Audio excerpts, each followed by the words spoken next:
I'm Julie Franck. I'm a researcher at the University of Geneva. I work in the area of cognitive psychology and more precisely psycholinguistics. And I'm particularly interested in how the brain deals with grammars, that is, these rules that guide the well-formedness of sentences. And to do so, I mostly conduct experiments in laboratory where I measure how participants behave in various situations when they are presented with sentences. It can be natural sentences or artificial sentences from artificial grammars. And I study babies, but also children and adults and how they deal with grammar. And most of the people I study have typical profiles, but I also conduct some studies on people with less typical profiles, like children with language disorders or autism spectrum disorders. So most of my work is actually fundamental research, but I'm also interested in questions that have a more applied component, which specifically relate to language learning and language teaching.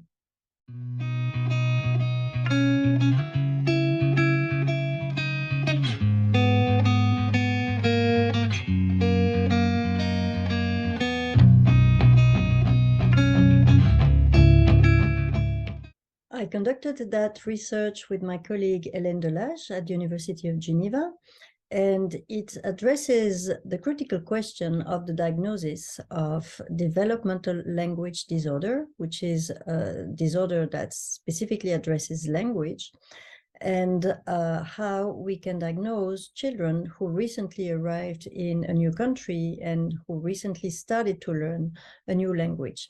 Because it turns out that when a child has not yet been exposed very much to a language, he or she will make mistakes that typically resemble the mistakes that children who have a language disorder will make. So the key question is, how can we diagnose a language disorder and orient a child towards the necessary support, like, for example, speech therapy? And how can we differentially diagnose a language disorder from difficulties that simply have to do with the lack of exposure?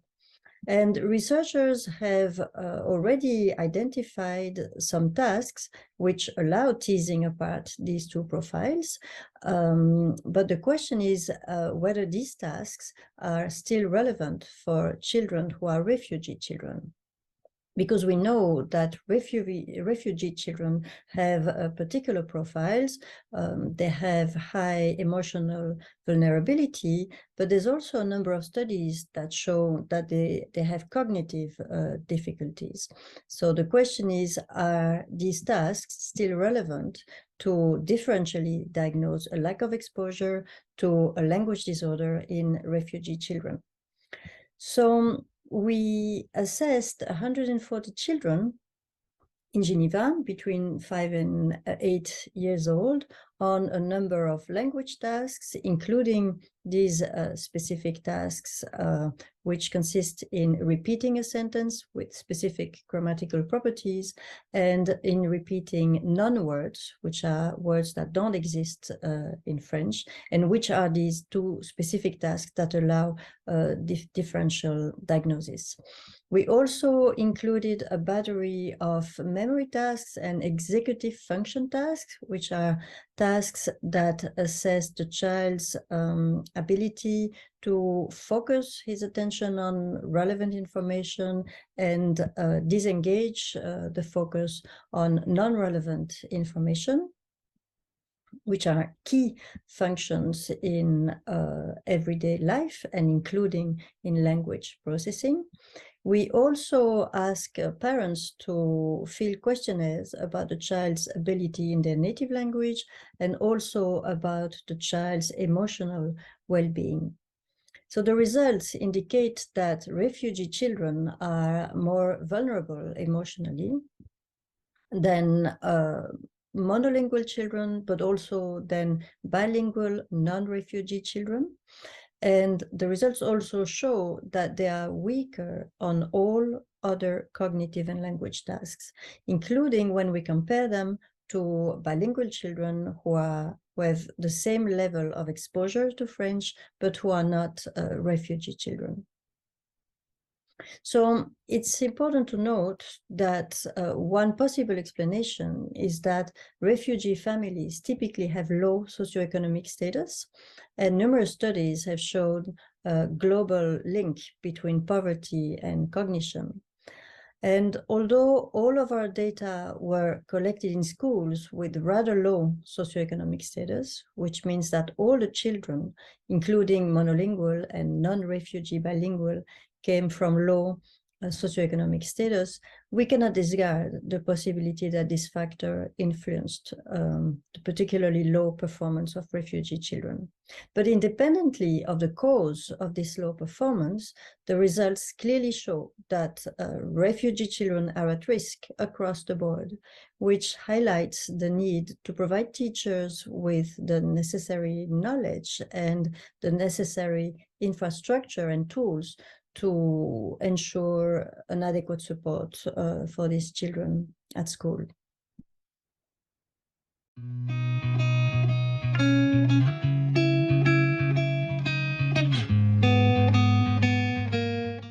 It's interesting that most of the studies on second language learning are conducted on learners whose first language is a European language. And we took advantage of the fact that we have a number of Eritrean refugees here in Geneva, with whom we are in a close connection, who actually speak a language, Tigrinya, which is not very well known. There's actually no true grammar of Tigrinya. There are some PhD theses on the grammar of Tigrinya, but it turns out that Tigrinya has a bunch of properties that are very interesting. Let me illustrate with one of them, which is gender.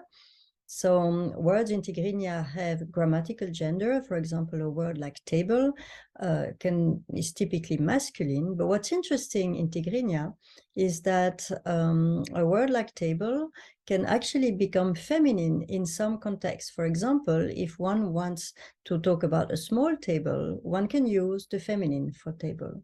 What's even more intriguing is that this feminization of words can also occur for words that have animate gender. So, for example, a man, if one wants to refer to a man who's nice and who's esteemed, one can use a feminine determiner. And such properties allowed us to explore a phenomenon which is quite well known in language learning, which is a phenomenon of transfer, the fact that a learner tends to transfer the properties of his or her native language into, or of his or her second or third language into the language that he or she is learning. And this is actually what we found if we again focus on this gender property. We found that Tigrinya speakers who learn French make gender errors like all learners of French. But what's interesting is that they differ from other learners of French and also of young French kids learning French in that they tended to feminize a number of words, whereas the tendency usually goes in the other way around, which is to use the masculine as default. We also found that they did that even for animate nouns, meaning nouns referring to men. We also observed that they make a number of errors that are found in typical French children acquiring French, although there are some interesting distinctions in the context in which these errors arise.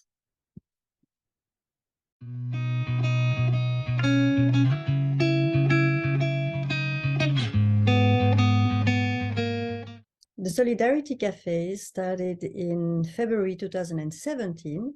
It's indeed an open space where academics, meaning students, professors, secretaries, technicians, all gather together to meet with refugee people and migrant, more generally, people from the city. And it's every Wednesday morning between 9 and 11 in the cafeteria of the university. We have a space where we offer croissant and coffee.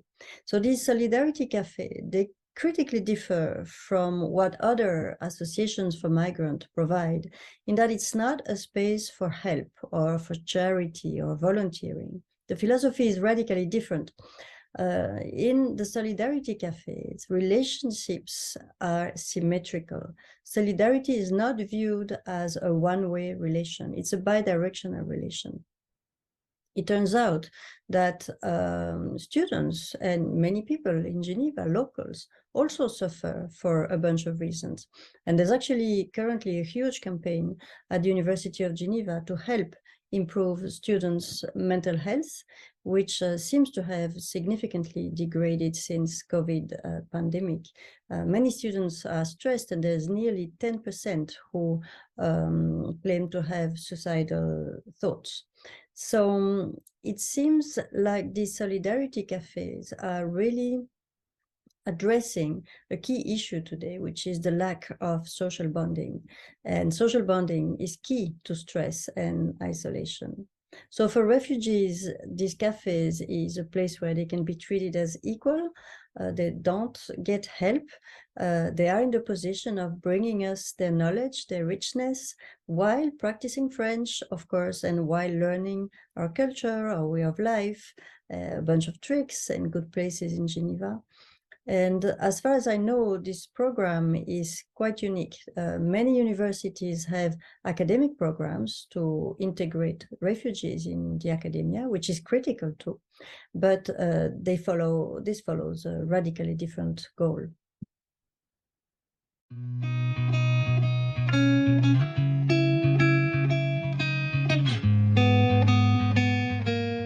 UNIR, which stands for University Refugee, is a program held by the Global Studies Institute, which I coordinate, and which we developed in 2018.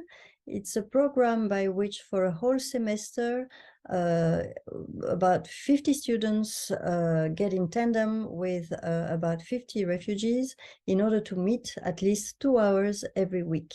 So this regularity in the meeting allows developing stronger bonds and getting to know each other more in depth.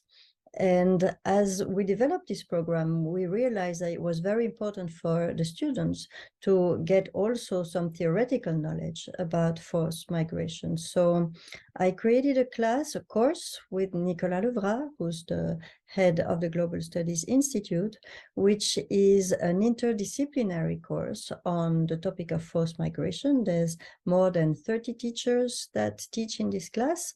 Each provides one lesson on his or her topic of expertise. So they cover psychology, law, medicine, economy, sociology, demography, ethics, international relations, and so on.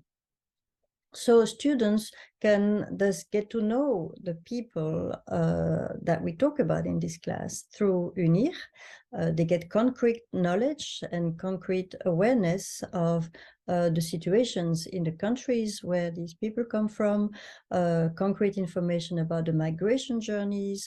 Many of them cross the sea, many of them spend some time in hotspot, in Lesbos, in Libya.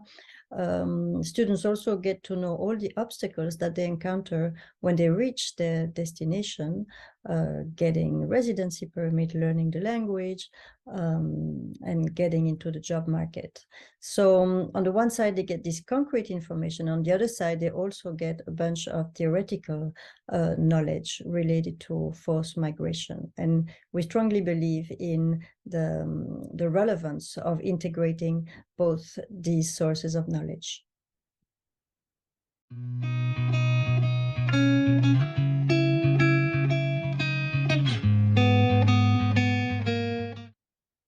Yes, definitely. And the two studies that I mentioned earlier actually were conceived in the framework of the Solidarity Cafes. And there's actually a third topic of research that I'm now conducting in collaboration with Despina Papadopoulou in Thessaloniki, which has to do with teaching practices. And the ideas came out when I was discussing with my refugee friends, and I realized that most of the teachers in Geneva are still applying a principle of the classroom as an island. The idea is that learners have to leave their native language at the door so that only French is being used in the classroom. They cannot use dictionaries or their phones. They have to only focus on French. And Despina told me that this kind of practice is also really widespread in Greece.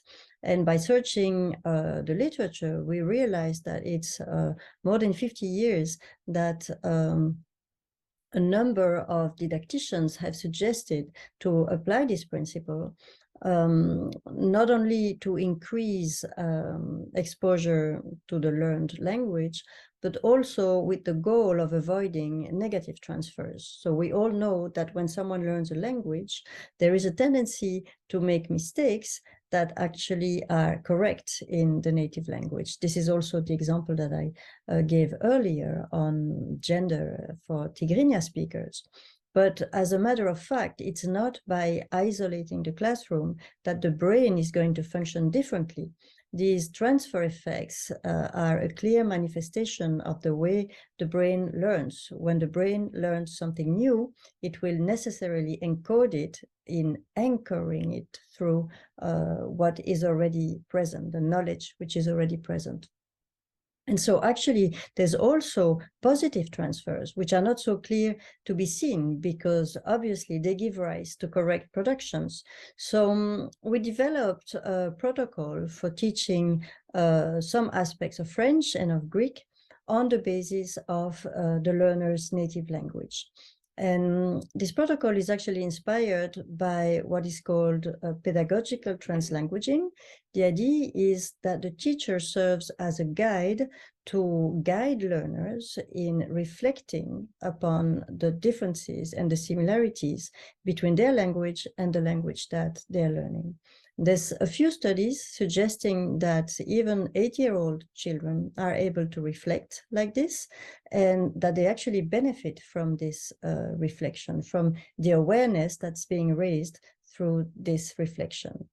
And finally, there's actually a whole field of research on the role of emotions in learning, and there's pretty sophisticated models on these emotions, but actually very few studies on emotions in language learning, and no studies, to our knowledge, on refugees learning language, although language learning is particularly critical for refugees. And we do believe that by inviting the native languages in the classroom, we are actually going to facilitate and promote positive emotions, and therefore potentially have an additional, potentially positive effect on language learning. So we're currently implementing these programs in Greek and French learning classes in Thessaloniki and in Geneva.